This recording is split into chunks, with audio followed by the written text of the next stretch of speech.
국방부가 사드 발사대 4기 추가 반입 사실을 의도적으로 누락한 사실이 확인됐습니다. 이 문제 한번 짚어보겠습니다. 정세현 전 통일부 장관 연결됐습니다. 안녕하세요, 장관님.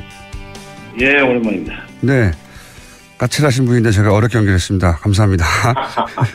왜 자꾸 그래요? 네, 장관님은 이제 국무위원도 경험을 하셨고 오랜 공직자로 계셨기 때문에 그 대통령이 이제 정부 초기에 국방부로부터 이런 중대한 사안에 제대로 보고를 받지 못했다 하는 것이 어떤 의미인지 잘 아실 것 같은데 이 의미를 좀 해석해 주십시오. 이게 어떤 일로 받아들여야 됩니까? 지금 전임 정부에서 임명된 국방장관이지만 아직 사표가 수리되지 않고 후임자가 새로 취임을 하지 않았기 때문에 그 한명구 국방장관이 문재인 대통령 주재하는 국무회의에 참석하는 국무위원 아닙니까? 그렇죠. 그러면은 그리고 장관은 대한민국 정부의 장관이고 국무위원이지 박근혜 정권의 국무위원이나 무슨 문재인 정권의 국무위원 이렇게 성격 규정이 되질 않아요. 그렇죠. 예. 그러니까 대통령의 지휘를 받아서 자기 분야의 국사를 처리해 나가는 국무위원이 대통령의 이런 중대 사안을 보고하자는 것은 일종의 직무유기고 나가서는 새 대통령의 본의를 인정하지 않는다고 그럴까. 새 대통령을 무시하는. 제가 어저께 어떤 다른 데서는 능멸이라는 단어를 썼는데 능멸. 이거는 심각한 국기문란입니다. 자기 직무를 다 하지 않았고 이건 문제가 그냥 단순하게 무슨 조사나 하고 지나갈 일은 아닌 것 같아요. 굉장히 중대한 사안으로 보시는 건데 그 과거에 이런 일이 다시 일어나면 절대 안 되니까. 그렇죠. 예. 과거에 이런 사례, 비슷한 사례라고 할 만한 것이 있었나요? 혹시 기억하시기에? 저는 제가 과문한 탓인지 모르지만, 예. 1948년 대한민국 정부 수립에 이런 일은 처음인 것 같은데요. 이렇게 사소한 무슨 이 예산 집행 문제라든지 이런 거란 몰라도, 예. 이건 국가 안보와 관련된 사안 아닙니까? 네네. 더군다나 지난 대선 과정에서 가장 중요한 이슈였는데 이건 실수로 뺀 건 아닌 것 같고요, 분명히. 더군다나 의도성이 있다고 봐야죠. 예, 의도성이 있다고 볼 수밖에 없는 게 초안에는 있었다는 거 아니겠습니까? 그렇다가 중간에 이제 강독 그 부분을 읽고 서로 이제 첨삭하는 과정에서 삭제됐다고 하는 건데 그런 조사 결과인데 이게 이제 이해할 수 없는 것은 왜 그랬을까 하는 거거든요. 어떻게 추정하십니까? 왜 이랬을지 의도가 있다면? 실무자들 입장에서는 그러니까 원래 그게 이제 6기가 한 세트입니다. 네네. 예. 근데 이제 2기는 먼저 지난번에 들어온 것이 이미 알려졌지만 4기가 들어오면 한 세트가 들어오는 게 마무리가 되는데 예. 이거를 숨기고 넘어가려고 했다고 봐야 되는 거죠. 그러니까 실무자들 입장에서는 이거는 사실대로 보고를 해야 된다. 새 대통령한테 보고를 해야 된다고 생각을 했고 실무자들이 그러니까 일종의 훨씬 더 국가 문제, 국사와 관련된 업무 처리 과정에서 도덕적이라고 합법성이 더 컸다고 봐야 되는 거죠. 근데 이제 높이 올라갈수록 아마 장관선에서 그거 빼라는 얘기 하기 전에는 정책실장 선에서 할 수는 없는 문제예요. 정책실장이 있습니다. 중장급이죠. 네. 그건 장관선에서 빼라고 해야 빼는 거지. 이걸 사안을 보고했던 정책실장이 감히 할 수 있는 일이 아니에요. 실무자들이 할 수 없는 일이다, 도저히. 예. 그럼요. 실무선에서 할 수 있는 일이 아니에요. 그렇다면 군 최고 2층에서 보고 내용을 실무자들은 넣어야 된다고 당연히 판단했던 걸 의도적으로 뺐다면 그 의도는 뭘까요? 무슨 의도에서 이랬을까요? 그러니까 보고하지 않고 나중에 자기도 이제 물러나고 지금 현 국방장관도 물러나고 새 장관 들어온 뒤에 이제 사실이 밝혀진다 한들 예. 이게 기정사실화 되는 거죠. 그렇게 되면은 예. 그러니까 사드 배치를 차기 정부로 넘기라고 했던 문재인 후보, 지금 이제 대통령 당선됐습니다만, 예. 더불어민주당과 문재인 후보 측의 입장을 생각할 때 이게 지금 중간에 보고해놓으면 현 단계에서 중단된다. 그러니까 이것이 그 국회로 넘어가거나 또는 국민적 논의의 대상이 되기 전에, 공식적으로 되기 전에 그냥 기정사실화 해버리자는 그런 소위 은밀한 계획을 가지고 국가안보실장과 국방부 장관, 전번 김관진 국방부실장과 안보실장과 한민국 국방장관이 짜고 이런 짓을 했다고 저는 봅니다. 아마 권한대행한테도 보고가 되지 않았나 하는 생각에 권한대행한테 보고하지 않고 그지는 않았을 거예요. 그럼 이건 어떻게 보십니까? 이제 그런 일이 있다는 걸 대충 파악하고 정의용 국가안보실장이 사드 사기가 들어왔다면서요 하고 이제 주무장관인 한민구 장관에게 물었더니 장관이 그런 게 있었습니까? 라고 반문을 했다는데 이렇게 반문하기는 굉장히 어렵지 않습니까? 무슨 일이 있었다고 보시는 겁니까? 이 대화에. 이게 아까 조금 전에 얘기했지만은 기정사실화 시키려고 하다 보니까 예. 시치미를 뗀 거죠. 시치미. 시치미 떼려고 그런 거죠. 시치미 뗀 거죠. 그래요? 그런 일이 있었어요? 나는 몰랐는데. 예. 이 시치미 떼고 시간 지나면은 굳어진다는 계산에서 면전에서 그런 거죠. 이건 도덕적인 문제까지 있어요. 이렇게 되면은 요즘 지금 국무위원 후보자들 뭐 도덕성 검증하는 차원에서 위장 전입이다 뭐다 세금 탈루다 전부 문제 삼는데 이게 앞으로는 과거에 이런 시침이 뗀 적이 있는지도 한번 조사할 필요가 있을 것 같아요. 이건 네. 어떻게 이런 성동격수도 유만보덕이지 이럴 수 있습니까? 그러니까 엉뚱한 데 쳐다보게 만들고는 그 사이 일 해치워버린 게 성동격수 아니에요? 예. 고약한 시침이에요. 예, 대한민국 청와대를 상대로 대한민국 국방부 장관이 그렇게 했다는 게 이제 있을 수가 없는 일인데 너무 희한한 일이 벌어져서. 그러니까 지금 현재 청와대 그 국가안보실장은 대통령의 대리인입니다. 예. 그렇잖아요? 예. 대통령의 최측근 참모고 거기에다 대고 이런 시치미를 뗐다는 얘기는 대통령한테도 대해서도 시치미를 뗄 수 있는 사람이라고 봐요. 아마 대통령이 직접 질문했어도 시치미를 뗐을 겁니다. 근데 이제 시치미 한번 떼놓고 대통령도 문재인 대통령도 여러 군데 체크를 해본 뒤에 질문하니까 거기서는 뭐라고 답변했는지 모르겠는데 거기서 지인이 했던 말이죠. 그러니까 충격적이라고 문 대통령이 코멘트를 하고 조사를 지시했다고 그러니까 거기서 시침이 안 뗀 것 같지만 이거 28일 날 안보실장한테 시침이 뗀 것은 이건 참 뭐라고 얘기를 해야 될지 모르겠어요. 네. 뭐 처음 말씀대로 하자면 1948년 이후 처음 있는 일이라고 지금 하시니까 네. 아니면 일반적인 그냥 작은 기업에서도 이렇지는 않죠. 이건 도저히 저도 이해가 안 가서 도대체 국무위원을 직접 하신 분에게. 또 정권이 바뀐 뒤에 새 장관이 들어설 때까지는 전임 정권의 장관들이 그대로 그 자리에 앉아 있습니다. 네네. 가령 김대중 정부 초에 이른바 그때는 적대적 정권 교체인데 그때 김영삼 정부 때 임명된 장관들이 그대로 있었지만 그 장관들이 새 대통령을 깍듯이 국가 원수로 모시고 자기 소관 업무와 관련해서 보고할 일 있으면 보고하고 그렇게 했죠. 노무현 대통령이 들어서서 김대중 정부의 그 장관들이 그대로 그 임장을 올 때까지 그 자리에 있었지만은 뭐 국무회의 참석하고 보고할 것 있으면 보고했는데 이번에는 참 진짜 건국 이래 초유의 사태가 일어난 거예요. 참. 예를 들어서 노무현 대통령으로부터 이명박 대통령으로 넘어가는 그 시기에 기준으로 비춰보자면 그럴 때 이런 유사한 일이라도 있었나요? 그때도 마찬가지로. 그때 뭐 이명박 정부 때 그런 일이 이명박 정부 넘어가면서 그런 일이 있었으면은 벌써 이렇게 난리가 났겠죠. 언론에 보도가 됐을 텐데 없었지 않습니까?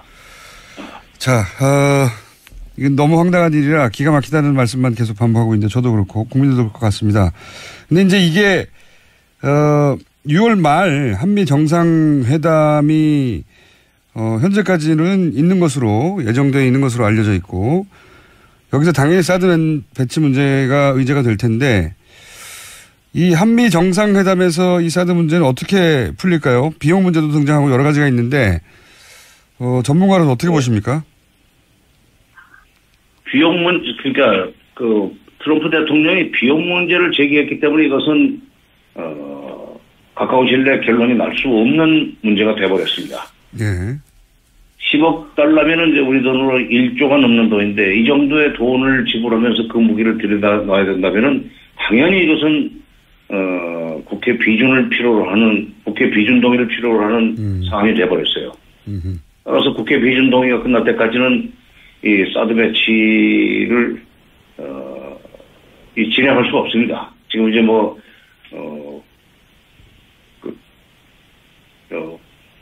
여러 가지 기계들을 들여다 놨다고 그러지만 배치를 계속할 수도 없고 운영은 더더구나 할 수 없고 이렇게 돼 있어서 시간이 걸리는 문제고 정상회담에서 미국에서는 아마 이제 비용 문제 제기하겠지만 비용 문제는 비용 문제대로 협상을 해나가고 네. 이걸 줄 것이니만 그다음에 그건 비용 문제에 대해서 결론을 내려면은 국회 비준을 받아야 되기 때문에 그때까지 기다려달라고 얘기를 할 수 있죠. 왜냐하면 우리도 이제 국법의 헌법과 법 절차에 따라서 여러 가지 국가 안보 문제를 처리해 나가지 않습니까? 미국도 네. 마찬가지고. 그러니까 미국도 법치주의 국가고 민주주의 국가인 만큼 그리고 우리도 그런 만큼 이거는 우리 국내법적 절차가 끝날 때까지는 기다려달라고 하는 식으로 눌러놔야죠. 네. 그러니까 걱정 없습니다. 이 일로 무슨 한미 정상회담에서 사드 문제가 논란의 대상이 돼가지고 회담이 잘못된다든가 할 가능성은 저는 없다고 봐요. 그렇군요. 트럼프 대통령이 오히려 우리를 편하게 만들어줬어요. 오히려? 예. 국회 비준 동의 절차를 밟을 수밖에 없도록 만들었으니까. 그렇군요. 그렇게 봐야 되는 거군요. 그러니까 네. 이 트럼프 대통령이 비용 문제를 제기하면서 거꾸로 국회 비준 동의 필요성이 확실히 생겼고 이 과정에서 사드 배치 관련한 주도권을 우리 정부가 가져올 수 있는 계기가 마련됐다. 이렇게 분석할 수도 있겠죠. 그렇죠. 그리고 30일인가 미 국방부가 그동안에 한미 간에는 사드 배치 문제가 아주 투명하게 협의가 되고 진행이 됐다고 발표를 하지 않았어요? 네. 그러니까 일부에서는 이렇게 한미 동맹 차원에서 한 거를 문제 삼아 가지고 사드 배치를 없었던 일로 만들려고 한다 하는 비판 여론이 나왔다고 그러는데 네. 한미 간에 투명하게 진행됐으면 그만큼 국내에서도 국방부와 청와대 사이 또는 한민구 장관과 문재인 대통령 사이에 투명하게 일이 됐어야죠. 한미 간에만 투명하고 국내적으로 투명하지 않고 얼버무리고 시침이 떼고 성동격선하고 이건 곤란한 일이죠. 그러니까. 보건 누락이 한미 동맹에 영향을 미치지 않겠냐라고 이제 지적도 있는데. 그렇죠. 예, 장관님은 한미 간에는 이루어진 일이라 하더라도 국내에서 보고 내용이 누락된 것은 국내 문제이기 때문에 이건 별개의 문제다 이렇게 봐야 된다는 거죠. 그렇죠. 그러니까 미국에서 만약 투명하게 진행된 문제고 동맹의 문제인데 이걸 왜 국내 정치 문제화하는가에 대해서는 우리가 아까 조금 전에 말씀드렸는데 그 논리로 그쪽을 반박해 줘야 돼요. 이거는 이미 이건 국기문란의 행위가 됐기 때문에 이거는 조사하고 처리할 것은 처리하고 또 국회 비준 동의 절차도 받고 해야 되는 문제가 있으니까 이거 일거에 해결하려고 하지 말고 좀 기다려달라. 알겠습니다. 역설적으로 이제 10억 불 트럼프 대통령의 비용 문제 제기라든가 아니면 지금 내부 국기문란 문제가 오히려 우리한테 사드 배치에 관련된 주도권을 쥐고 시간을 가지면서 미국과 중국 사이의 문제를 해결해 나가는 이렇게 좋은 계기가 됐다고 볼 수도 있겠군요. 잘 활용하면. 근데 이제 문재인 정부의 외교안보팀이 이걸 잘 활용을 해야죠.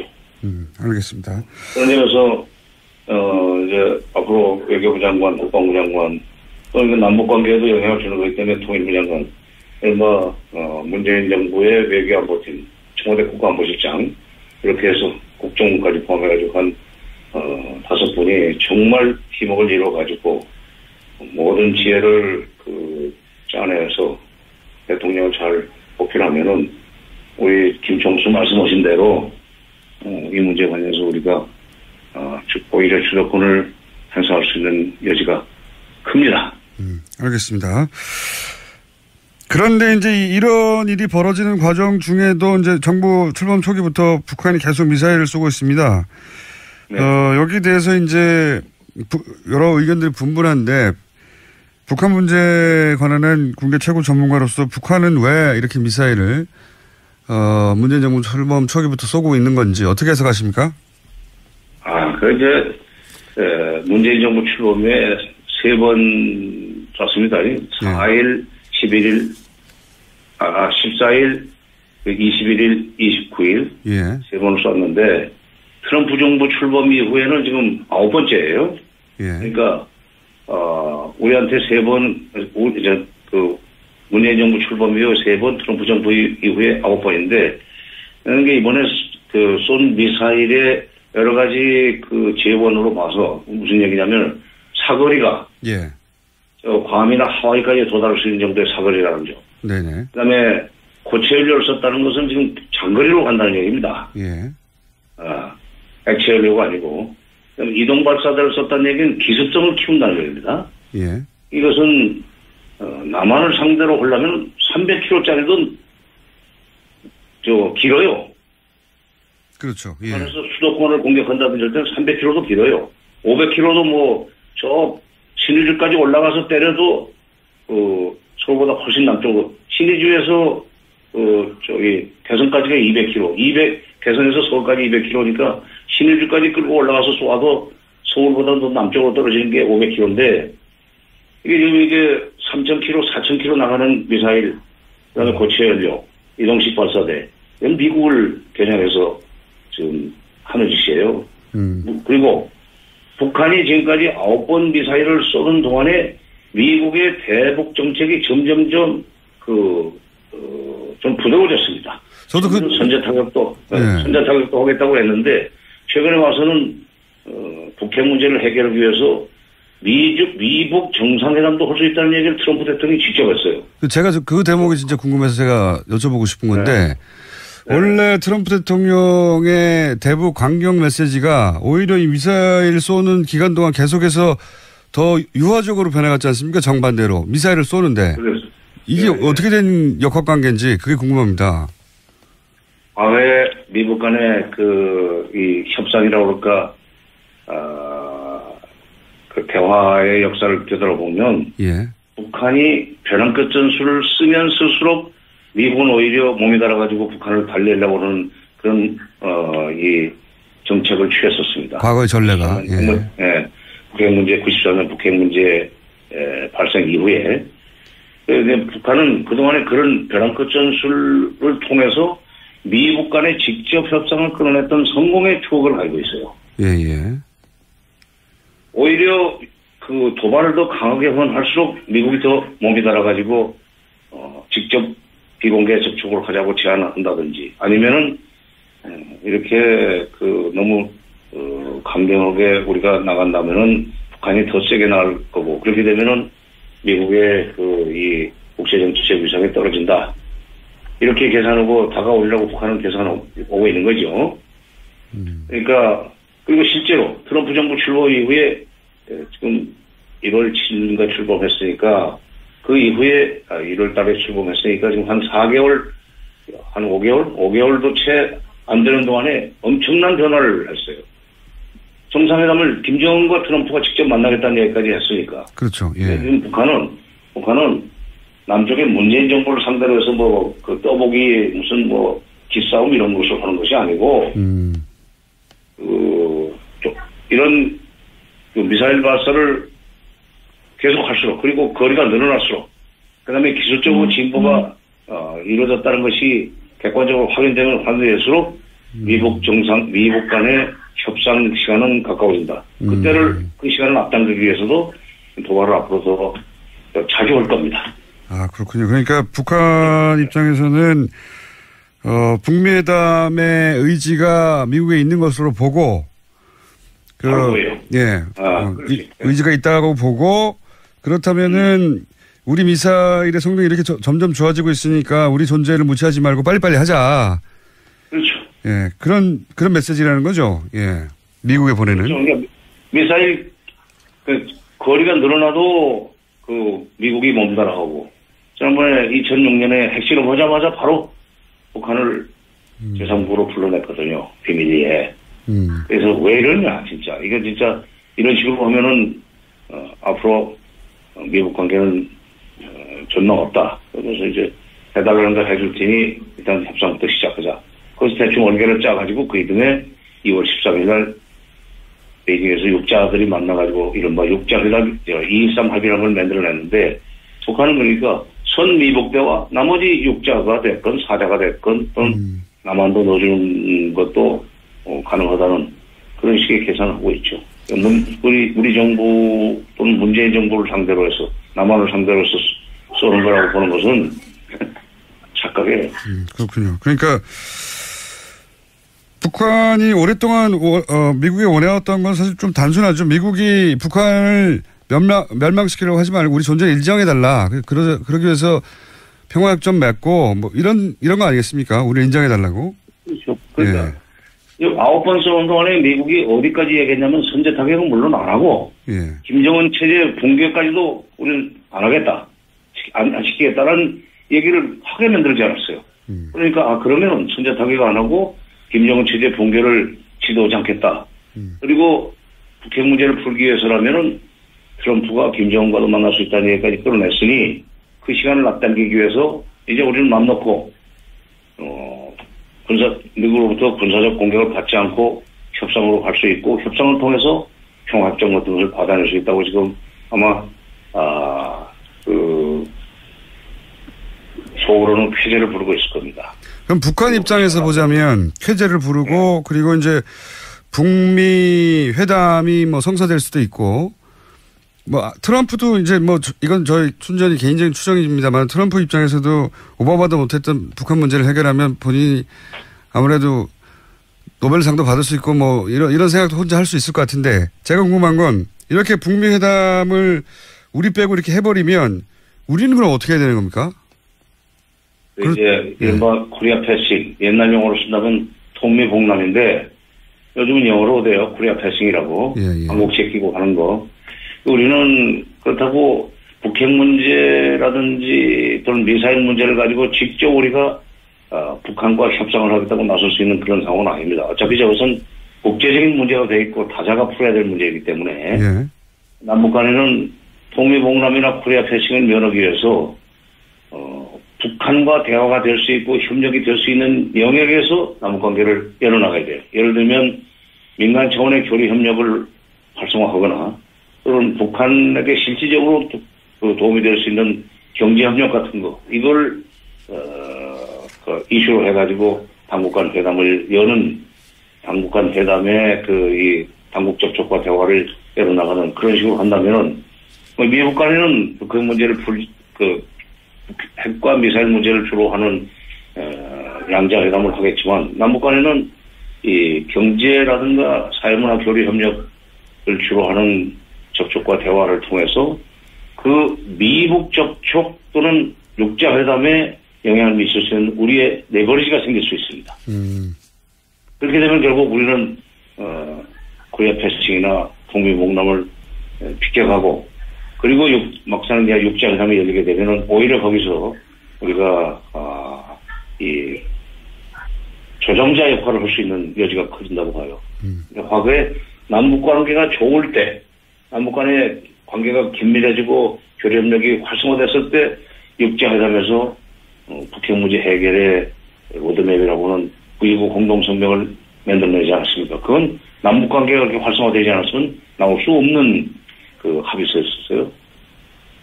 그러니까 직접 그러니까 미북 대화에 우리가 빠진다고 걱정할 건 없고 잠시 우리는 딴 데서 남북 관계를 발전시켜 나가다가 이제 북핵 문제나 미사일 문제를 본격적으로 협의하는 육자회담이 열리면 그때는 우리가 발언권을 행사할 수 있을 겁니다. 알겠습니다. 오늘 말씀 여기까지 듣고요. 한미 정상회담 또 가까워지면 연결 한번 더 하겠습니다. 오늘 말씀 감사합니다. 예. 지금까지 정세현 전 통일부 장관이었습니다. 국기문란입니다. 자기 책무를 다 하지 않았고, 이건 문제가 그냥 단순하게 무슨 조사나 하고 지나갈 일은 아닌 것 같아요. 굉장히 중대한 사안으로 보시는 건데, 그 과거에 이런 일이 다시 일어나면 절대 안 되니까. 그렇죠. 예. 과거에 이런 사례, 비슷한 사례라고 할 만한 것이 있었나요? 혹시 기억하시기에? 저는 제가 과문한 탓인지 모르지만, 예. 1948년 그 대한민국 정부 수립 이후에 이런 일은 처음인 것 같은데요. 이렇게 사소한 무슨 이 예산 집행 문제라든지 이런 거란 몰라도, 예. 이건 국가 안보와 관련된 사안 아닙니까? 네네. 더군다나 지난 대선 과정에서도 가장 중요한 이슈였는데, 이건 실수로 뺀 건 아닌 것 같고요, 분명히. 더군다나. 의도성이 있다고 봐야죠. 예, 의도성이 있다고 볼 수밖에 없는 게 초안에는 있었다는 거 아니겠습니까? 그렇다가 중간에 이제 강독, 그 부분을 읽고 서로 이제 첨삭하는 과정에서 삭제됐다고 하는 건데, 그런 조사 결과인데, 이게 이제 이해할 수 없는 것은 왜 그랬을까 하는 거거든요. 어떻게 추정하십니까? 왜 이랬을지, 의도가 있다면? 실무자들 입장에서는 그러니까 원래 그게 이제 6기가 한 세트입니다. 네네. 예. 근데 이제 2기는 먼저 지난번에 들어온 것이 이미 알려졌지만 4기가 들어오면 한 세트가 들어오는 게 마무리가 되는데, 예. 이거를 숨기고 넘어가려고 했다고 봐야 되는 거죠. 그러니까 실무자들 입장에서는 이거는 사실대로 보고를 해야 된다. 새 대통령한테 보고를 해야 된다고 생각을 했고, 실무자들이 그러니까 일종의 훨씬 더 국가 문제 대통령의 최측근 참모고, 거기에다 대고 이런 시치미를 뗐다는 얘기는 대통령한테도 대해서도 시치미를 뗄 수 있는 사람이라고 봐요. 아마 대통령이 직접 질문했어도 시치미를 뗐을 겁니다. 근데 이제 시치미 한번 떼놓고 대통령도 문재인 대통령도 여러 군데 체크를 해본 뒤에 질문하니까 거기서는 뭐라고 답변했는지 모르겠는데,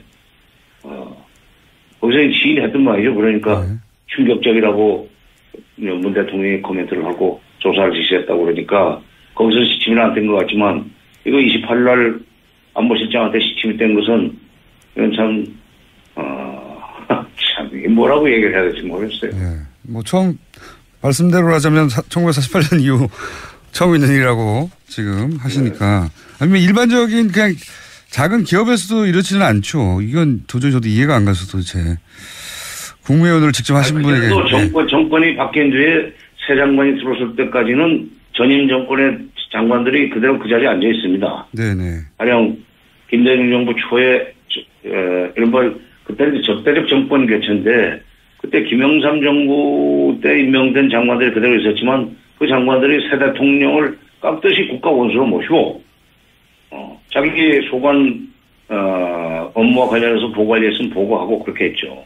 노무현 대통령이 들어서서 김대중 정부의 그 장관들이 그대로 그 임장을 올 때까지 그 자리에 있었지만은 국무회의 참석하고 보고할 것은 보고했는데, 이번에는 참 진짜 건국 이래 초유의 사태가 일어난 거예요.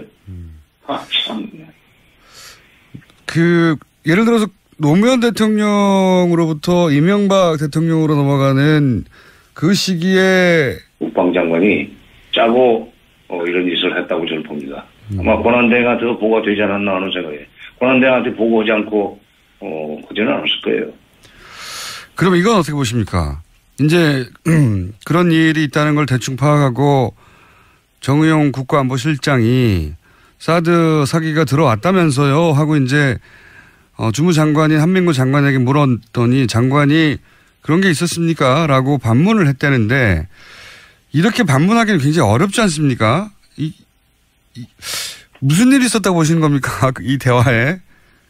이게 아까 조금 전에 얘기했지만은 기정사실화 시키려고 하다 보니까 시치미를 뗀 거죠.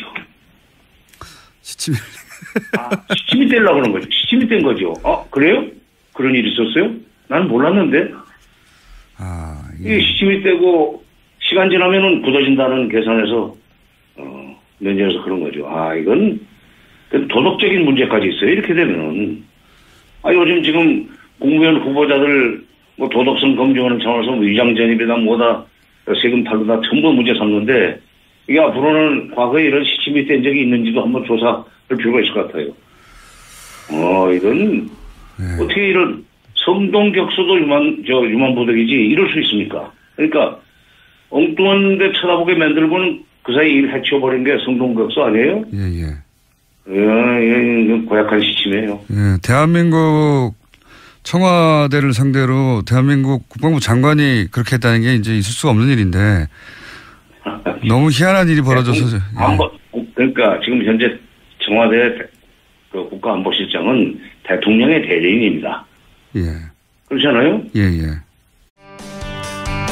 국방부가 사드 발사대 4기 추가 반입 사실을 의도적으로 누락한 사실이 확인됐습니다. 이 문제 한번 짚어보겠습니다. 정세현 전 통일부 장관 연결됐습니다. 안녕하세요, 장관님. 예, 오랜만입니다. 네. 까칠하신 분인데 제가 어렵게 연결했습니다. 감사합니다. 왜 자꾸 그래요? 네.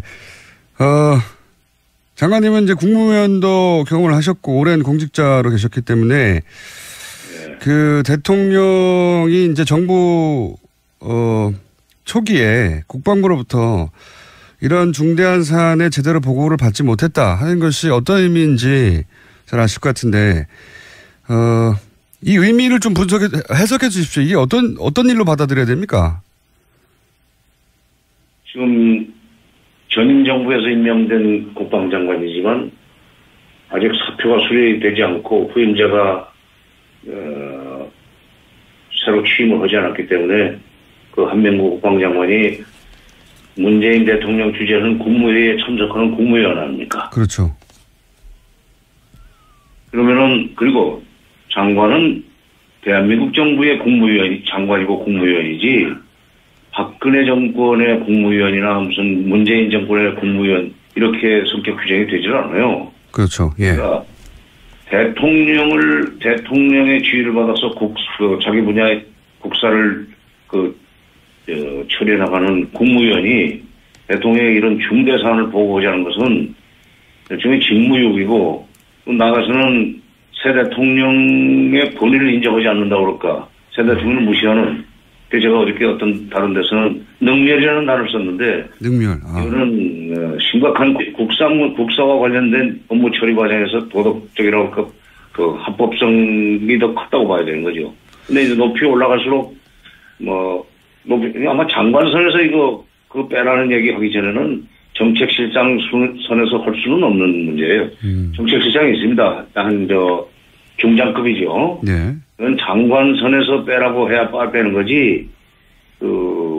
이걸 사안을 보고했던 정책실장이 감히 할 수 있는 일이 아니에요. 실무자들이 할 수 없는 일이다 도저히. 예. 그럼요. 실무선에서 할 수 있는 일이 아니에요.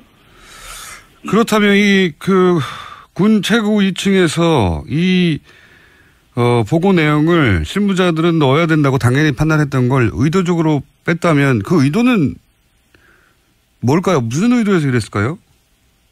그러니까 보고하지 않고 나중에 자기도 이제 물러나고 지금 현 국방장관도 물러나고 새 장관 들어온 뒤에 이제 사실이 밝혀진다 한들 이게 기정사실화 되는 거죠. 그렇게 되면.